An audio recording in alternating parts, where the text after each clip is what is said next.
السلام علیکم ورحمۃ اللہ تعالی وبرکاتہ۔ والدین اللہ کی سب سے بڑی نعمت ہے۔ ماں کی محبت اور باپ کی محنت ہماری زندگی کے وہ سہارے ہیں جن کی بدولت ہم آج سنبھل کر کھڑے ہیں۔ دنیا کی کوئی چیز والدین کے مقام کو نہیں پہنچ سکتی۔ اللہ تعالیٰ نے قرآن پاک میں بار بار ہمیں والدین کے ساتھ نیکی کرنے کی تاکید کی ہے۔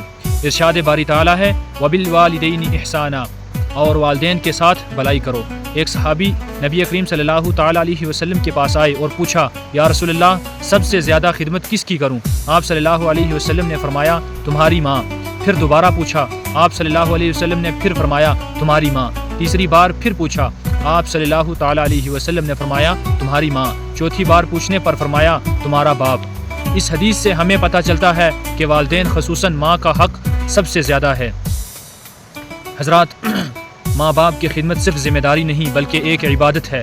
ان کی رضا میں اللہ تعالیٰ کی رضا ہے، اور ان کی دعا میں وہ طاقت ہے جو انسان کی تقدیر بدل سکتی ہے۔ اگر ہم والدین کی خدمت کریں، ان کے دل سے دعائیں لیں، تو دنیا اور آخرت دونوں میں کامیاب ہو جاتے ہیں۔ یاد رکھیں، مال، دولت اور عہدے سب کچھ ختم ہو سکتا ہے، لیکن والدین کی دعائیں زندگی کے ہر مشکل راستے کو آسان بنا دیتی ہے۔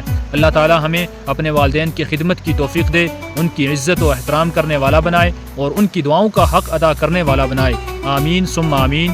شکریہ۔